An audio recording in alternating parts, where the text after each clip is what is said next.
loves the Lord. Amen. When you think about what God has done for you, died on the cross, saved your soul, Yes. gave you another chance at life. If you really love the Lord, if you could, put your hands together. Let's give God praise. It's a special love for this man. God be praised as we gather together once more for another day of fellowship. I would ask that the deacons would come, Deacons Rogers and Brother Pamphlet would come to bring the scripture and prayer and continue on in the furthering of our service at this time.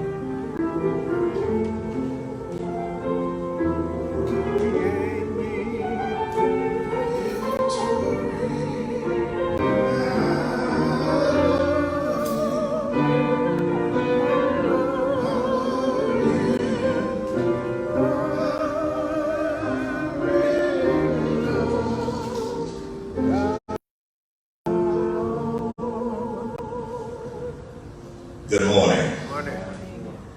Our scripture this morning is Psalms 23rd. The Lord is my shepherd, I shall not want. He maketh me to lie down in green pastures. He leadeth me beside the still waters. He restoreth my soul. He leadeth me in the paths of righteousness for his name's sake. Yea, though I walk through the valley of the shadow of death, I will fear no evil, but thou art with me. Thy rod and thy staff, they comfort me. Thou preparest a table before me in the presence of my enemies. He anointed my head with oil. My cup runneth over. Surely goodness and mercy shall follow me all the days of my life, and I will dwell in the house of the Lord forever.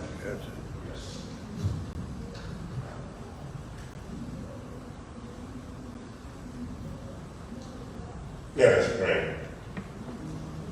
This morning, our Heavenly Fathers, once again, that we assemble ourselves. Father, we come this morning. Thank you for our lying down last night and an early rising this morning.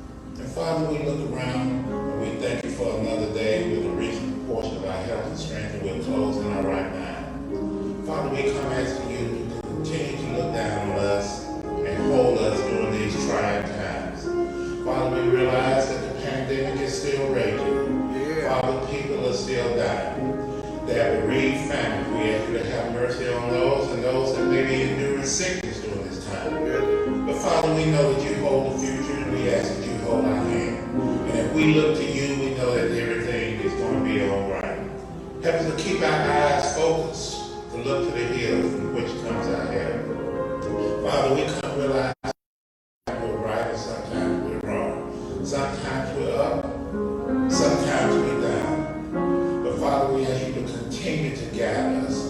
Bind our hearts in love so that one can't fall because he has another to lean upon. Father, we ask you to help us to be better Christians today than we were yesterday. Forgive us of our sins that we commit daily. We thank you for our food, our shelter, on our back. And Father, we thank you for the blood that runs warm. We thank you for your darling Jesus Christ, your Son, who died on Calvary that we may have a right to the tree of life. But Father, we ask you to look and help us to live up to what you want us to be. Let our light so shine that men may look at us and not glorify us, Heavenly Father, but glorify you. Father, that's what our life should be. We ask you to help us be the light, be the beacons that you have called us to be in these times. Father, help us be standing on the wall like Nehemiah and said that I am not going to turn. Father, be with us. Guide us. We ask you to bless the leaders of this church. Bless us all, Father, with such blessings that you see we stand in need of. And Father, one day when this life ends on this side, and we come down to the end of our journey, we know that you have prepared a place for us. And at that time, we ask you to receive us in that place where we may sing, praise, and glorify your name. These are other blessings we ask in the name of Jesus. Amen.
If by chance you missed Sunday school this morning, you missed a treat, Deacon David Van Dyke led us masterfully through the books of 1st and 2nd Chronicles, gave us 2 books and well over 40 chapters worth of information that is vital to our lives. So if you have not watched that lesson, please, ma'am, please, sir, go back to our YouTube and Facebook pages where you can watch our Sunday school lesson today, as well as previous lessons. We have done a masterful job, and our teachers and Christian education staff have done a masterful job in leading us through the Old Testament and the books of the Bible.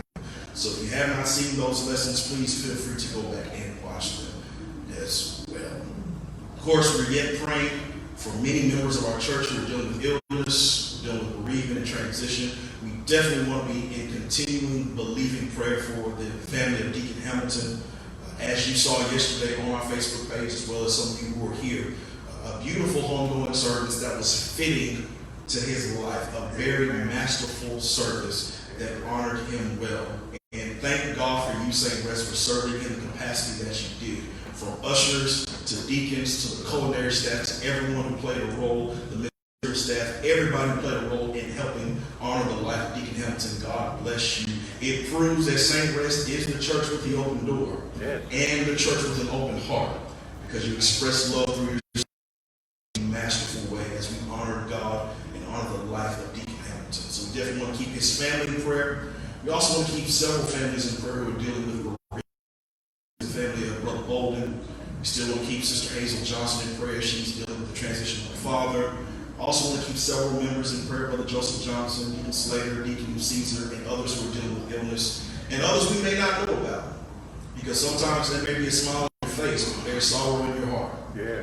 Sometimes it's the silent tears that lead to believing prayer. So if you know anyone that's in need of prayer, or if you have any special prayer, feel free to comment below, as well as reach out to the church. We want to pray with you because we believe what the Bible says. The effectual fervent prayer of the righteous avails much.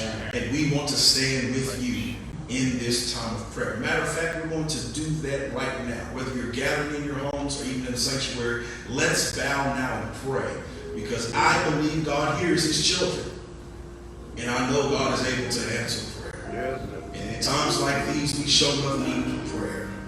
yes. So as we reach out to God today, unburden your heart. Cast your cares on him because he cares for you. Let's pray. God our Father, thank you. You've been better to us than we can be to ourselves. Yeah. Once again, you've expressed your love and your steadfast kindness to us by giving us a day that was not promised, a day we shall not see again. Thank you for life as it is right now. Thank you for grace and mercy that continues to follow us every day of our lives. Thank you for being the shepherd that provides our needs. Thank you. That walks with us through the valley, that prepares tables before us in the presence of our enemies. God, just thank you for being who you are, in spite of who we are. Thank you for your Son, Jesus Christ, who humbled our sins, that we have a right to the tree of life. Thank you for the Holy Ghost, who comforts us in time of trouble, who gives us wisdom in time of confusion, who provides us with what we need to carry out your work that you call us to. God, if you don't do anything else, because if you don't, you've already done enough. That's enough for us to say thank you. Thank you. God, we come before you humble in submission, knowing that we stand in need of you. Yes. Continue to bind and sing rest together in your love and in your word. Thank you for how you've kept us from dangerous. Thank you for how you're guiding us even in these times. We pray now, God, for the family of Deacon Hamilton. God, the casket has been closed. The homegoing has been performed. Yes. In these times, God, there's going to be moments of grief, raw emotions, tears and sorrow, joy and happiness, uncertainty, and memories of days gone by. God, in these moments, I'm asking you that you do what your word declares you're able to do. Give them peace that surpasses all understanding. Peace. Be the God of comfort to them in these times. That as they go forward, they're trusting and leaning on your everlasting arms, knowing that you are safe and secure, and you will keep them from all harm. Pray that same prayer for the Bolden family. We pray that same prayer for Sister Hazel Johnson and her family, God, and those who are dealing with bereavement, not only in our church, but in our city. Be with the Lester family, God, and from the name of the rest of Dr. C. and Lester. Continue to guide these families who are dealing with these turbulent times of protest, pandemic, and personal issues. God, we put our country before you right now. Coronavirus is still real. It is still rampant, and it still ravages our nation. We pray for our leaders, God, that you would prick their hearts and convict their minds to be concerned, not prosperity. Wisdom. Thank you. As we trust you along this journey to do what is necessary to protect ourselves and our families. Help us have the faith to know that even in the midst of this, you will keep us as you have done in times past. God, you see the unrest in the cities. You see the cry for social justice on the streets. But God, we can't have justice without you. Yes, God. So we ask now that you intervene in the hearts of blackened souls, who have not come to acknowledge you as Lord and Savior, and who cannot love the way that you call them to love. God, prick their hearts that they bleed a different way. Yes. That they learn the ultimate means of discipleship is how we love one another. God, keep us on our knees. Keep us humble as we seek you for progress and change. Now, God, as we continue the service, have your way in us, through us, and among us. Bless your preacher today. Yes, God. Dip him down in your care and love. Remind him of your conversations privately, that he can proclaim to us publicly what you've laid on his heart. Yes. That we be edified and ultimately you be glorified. Lord, prop him on every leaning side. Give him strength to stand and proclaim your word faithfully and clearly. Thank you. That you get glory out of our lives. Now, God, we thank you in advance for what you're going to do. Because we know you're able to do exceeding and abundantly above all we ask or think. Yeah. According to the power at work in us. So, God, we say to you be glory in Christ Jesus in the church throughout all ages. Thank you, Lord, for what is coming. Because we know, because we trust in you. Thank you. There's a right side somewhere. Yes. It's in the name of Jesus, we pray and ask it all. Thank God. Amen. Amen.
Most gracious Heavenly Father, Lord, we thank you. Thank you, Lord, for leading us and guiding us each and every day of our lives. Yes. Thanking you, Lord, for keeping us, even in the midst of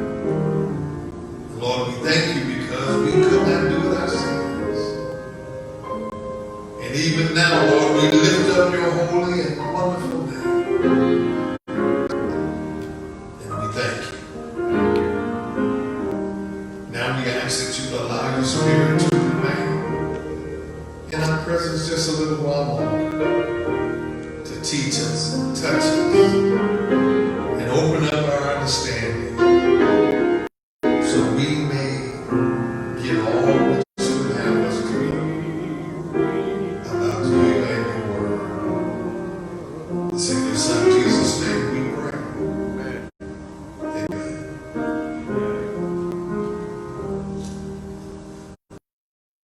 Brother Jackson, and bring up a whole lot of memories for me. Every time you seem like you start playing on that piano, and then bring back all the older songs that we used to sing that a lot of people today forget about. I want to do something different today. I want us to look at us. And when I say us, I don't mean husband look at your wife. I want us to look at us. I don't want you to look outside the place where you're sitting. If you examine that person and make sure he or she is doing well, we can benefit one another. Whenever trouble always pop up, especially when we're dealing with it within the country. 2 Chronicles 7:14 always come up.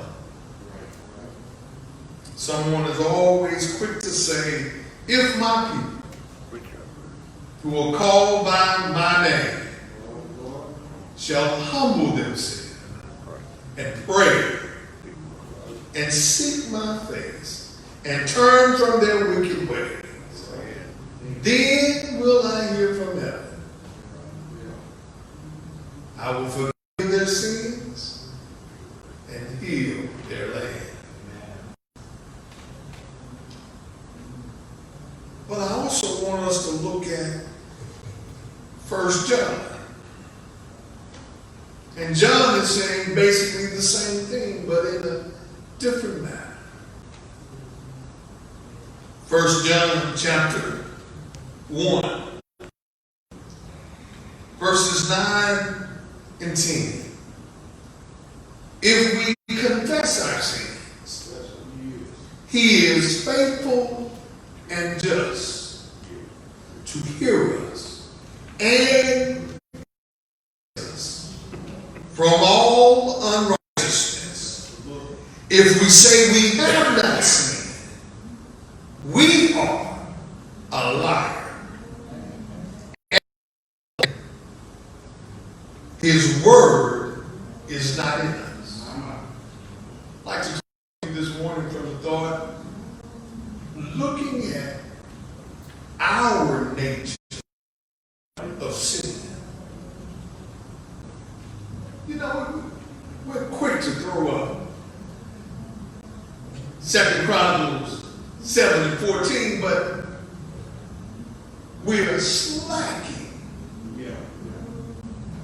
Because we think all we got to do is pray and then everything will be all right. But we fail to do the first thing that he asks us. The first thing that God asks us to do in 2 Chronicles 7:14 is humble yourself. That's right. Yes, sir. All right. Want you to understand, it does not call for you to come walking boldly before the throne of God. Humbleness is a state of mind when you know that you don't belong. When you know you should have been there. If you don't mind, let me take the coat off. You are a sinner. Every one of us in here are sinners. I understand you'll be quick to tell me that, oh, but I'm a sinner saved by grace. Hold up. Grace has not been applied yet while you are still in this body. as long as we are in these earthen vessels, we have a propensity to sin. In other words, sin and us walk hand in hand. It's when we allow God to come in us and discipline us. Us means to knock us down off our high horse. See, we're quick to say, but I'm not like.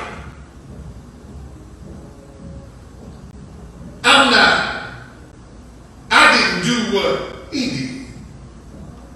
And oh, Lord knows that I'm not like him. Let me tell you something about what Scripture says about you and I. Every one of us is drawn away by our own lust. Everyone. Not everyone but me. Everyone is drawn away by their own lust. In other words, it might not get you this time, but if you wait just a little bit longer, your chair will come around, the merry-go-round. I want you and I to understand that when we start talking about sin, we cannot have an us and them mentality. Just like right now, we're dealing with sin in our society, and it has boiled over into protest. But I also must add, we're not dealing with all of it right now. Because we want to deal with the sin of the police department. But let me put this before you. How is it then when black men kill black men, we don't get out and protest? There have been more men who look like me have been killed by men who look like me than what the police have killed. And I haven't seen over one black man getting killed by another black man. If we're going to talk about it, let's talk about it. It's all because of the sin that we deal with in our lives. How can you say Black Lives Matter when we don't live like it matters? How can Black lives truly matter when I can take my brother's life so easy? Somehow we have to realize and humble ourselves and realize that if we don't change, sin will run over us all. Black lives are not the only lives that matter. All of them. There's a song I learned singing. Jesus loved the little children. All the little children of the world. Red, yellow, black, and white. They are precious in His sight. Jesus loved the little children of the world. He didn't say He just like the black ones, or the white ones, or the yellow ones, or the red ones. He said, and you and I, until we deal with sin, always going to be talking and wanting to place one over the other.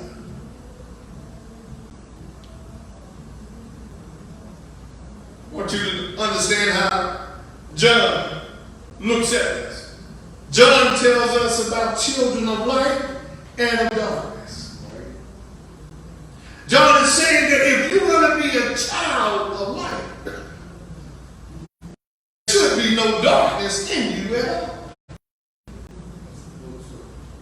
He's saying that if you don't sin, or you have not sinned,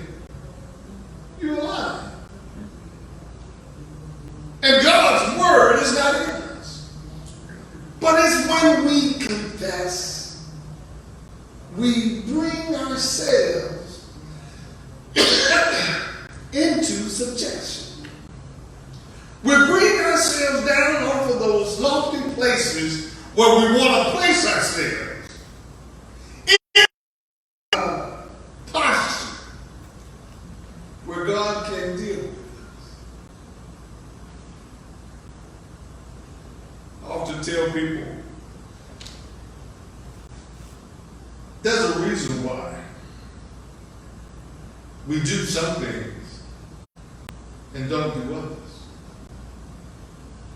Do you think that Michael Jordan has to go around telling everyone how many times he was the MVP in the NBA? No. Do you think he has to go around telling people how many championship rings he won while he was playing? No. Do you think that he have to even walk into some place and introduce who he is to someone? No.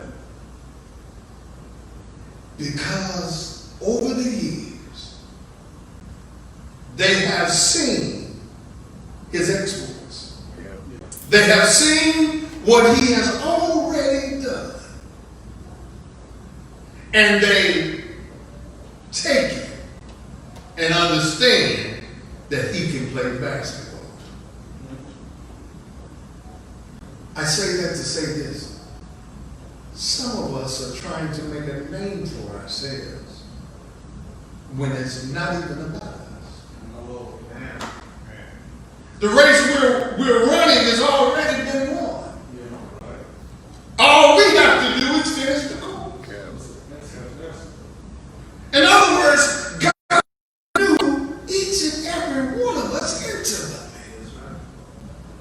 He knew that Michael would fall. He knew Michael would fail. He knew that you would fail. But he says, if you confess your fault, if you could just come to me, if you could just humble yourself,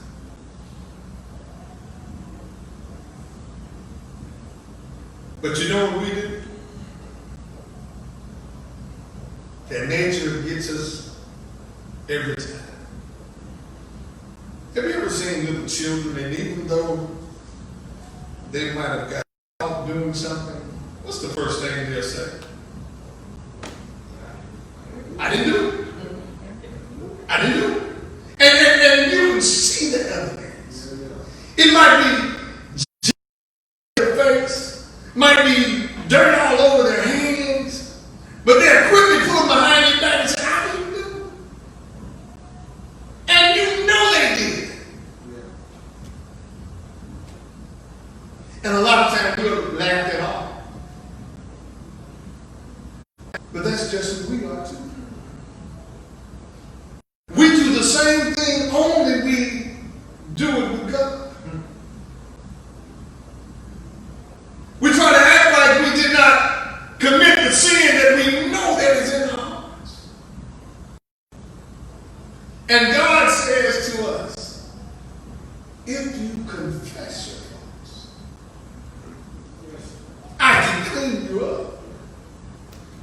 But if you're not going to own it, I'm going to have to strike you.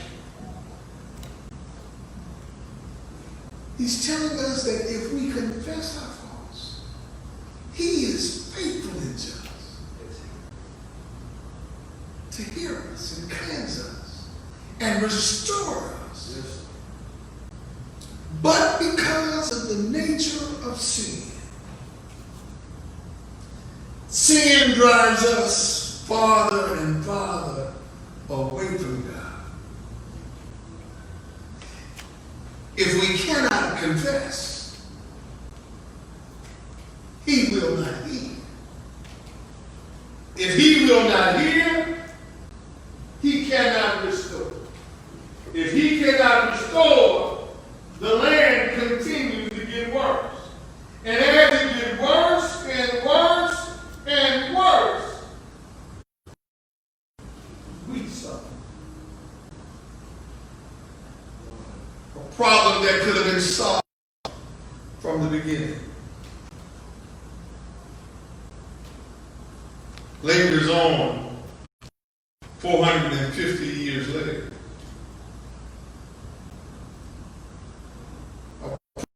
Could have been solved before we left the shores of Africa, or still being played out in the land of the free, home of the brave. A problem that could have been solved centuries ago. We're still fighting this day.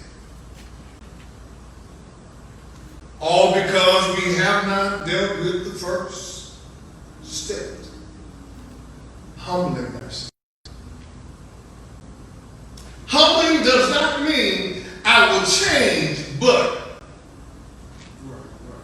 whenever you throw a but in there, that means everything else I said previously don't matter.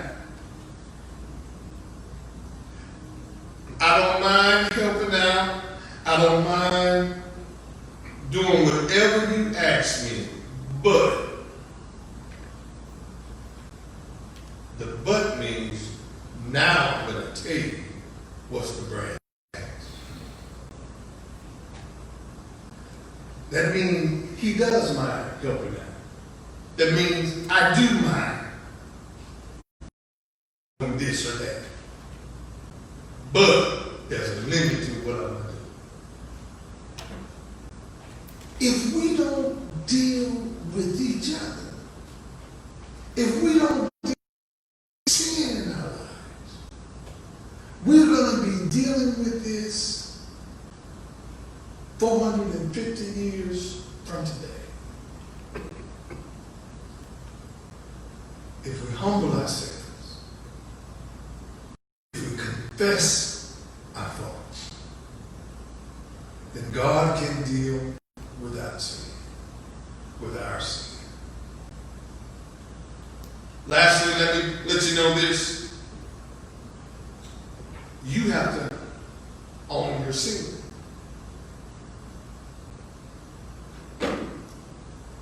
You cannot tell me that, oh, yes, I know I'm a sinner, but I'm not like Brother Jay. See, I don't do that. You understand me? Brother Family, I understand. I know I'm a sinner, but yeah. And I'm definitely not a sinner like Brother Jackson. See, I can understand if you say that I'm a sinner, because yeah, okay, I'll own that. But I'm not like Brother Jackson. See, I don't do the things that Brother Jackson does. See, I try to get here at 10:30. See, I don't be like Brother Jackson. But if I'm wrong, I'm wrong. It doesn't matter the degree of wrongness. You and I want to put degrees on it. It's not like somebody or somebody or somebody or somebody else. You have to own the sin that's in your life. You cannot look at yourself and think, I'm better than somebody else. Because when you think that you're better than me, even me being the lowest rest that I know of, you become even lower. If we don't own who we are, if we don't own the sin nature that is within us,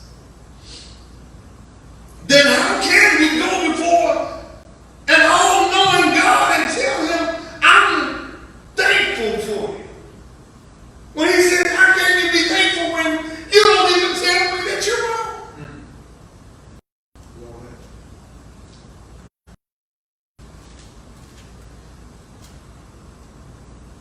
I understand. In our society, we don't want to come across as being the big bad wolf. I understand that you don't want people to know the secrets that you hold in your heart. But let me tell you about this one.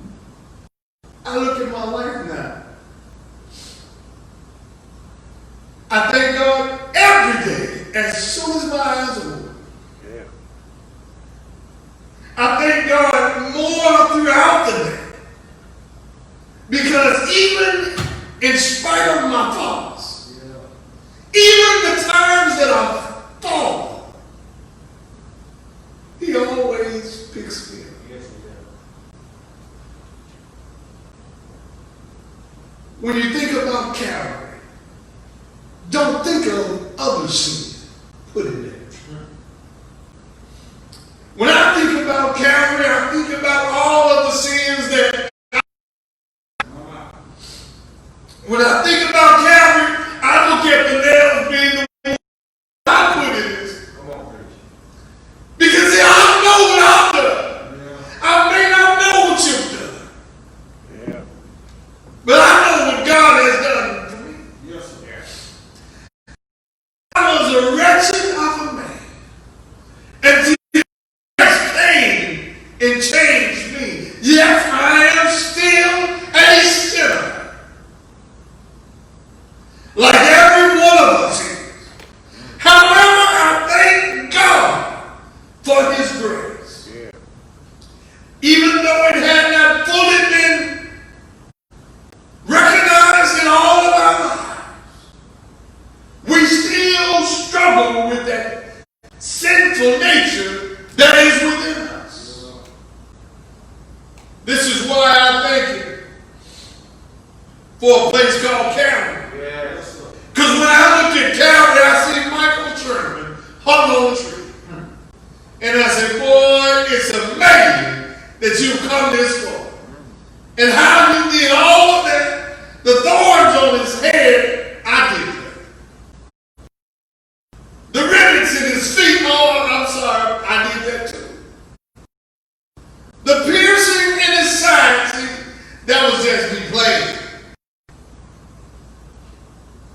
All what the ridicule that he suffered. You didn't do that. I did that. And I look at when they laid him in the tomb.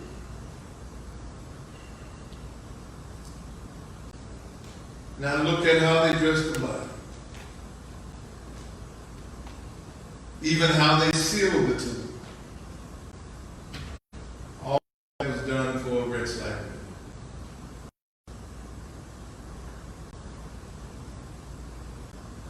But 3 days later, Yes, sir. all what I did to him,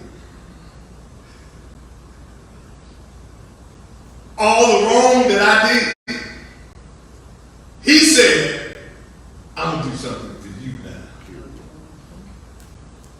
And he stood up. He stood in the midst of all the wrongness that I did. In the midst of all the sin, Jesus and say, all power in heaven and in earth is in my hand. Yes, sir. And even now, he sits at the right hand of the Father, Yeah. making intercession for you and I.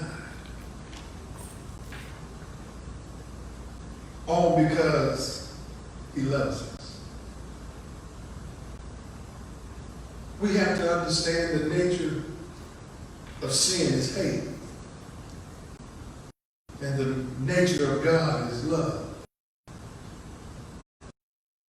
Scripture tells us that we cannot love one another. We don't have God in us. That's right. Yeah. For God is love. Yeah. So we have to make sure that we continue to love one another in the way that we treat one another.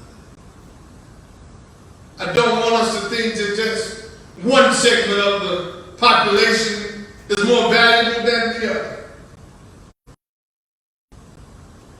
Jesus dealt with that partially when he was here, when they asked him, who is greater, the servant or his Lord? tell the one who serves is doing a great service. And see, we tend to think that the one who is being served is greater.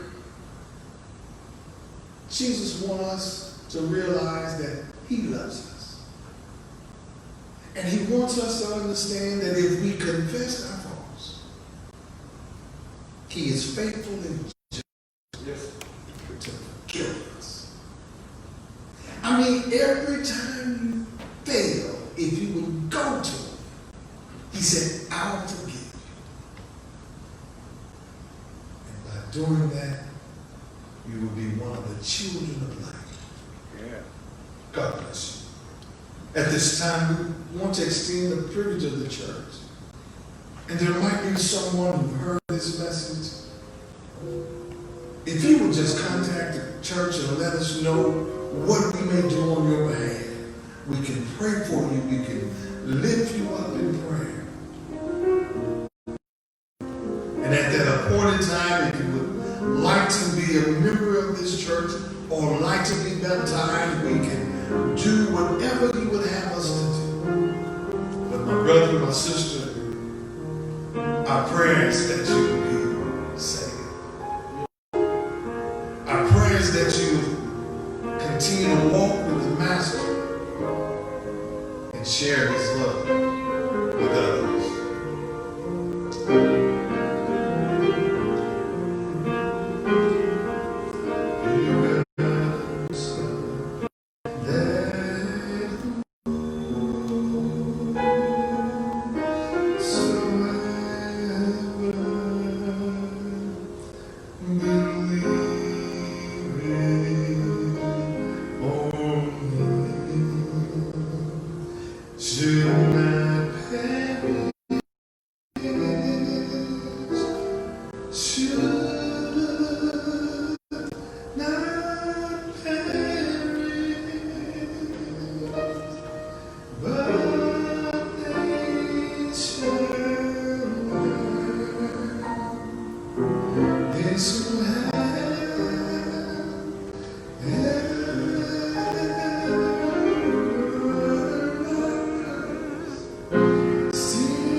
Church say amen.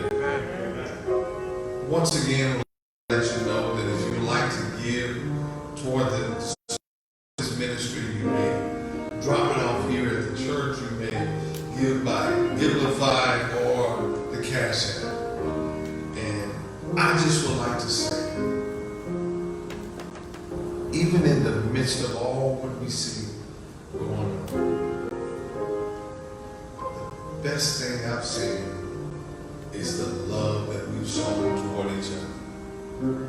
Let us continue to love one another and show one another the love that God has placed in our hearts. God bless you.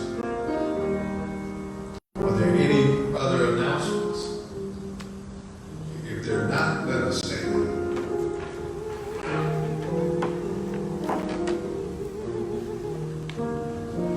Most gracious Heavenly Father, Lord, we thank you for this day, and Lord, I thank you for all that you've done in our midst.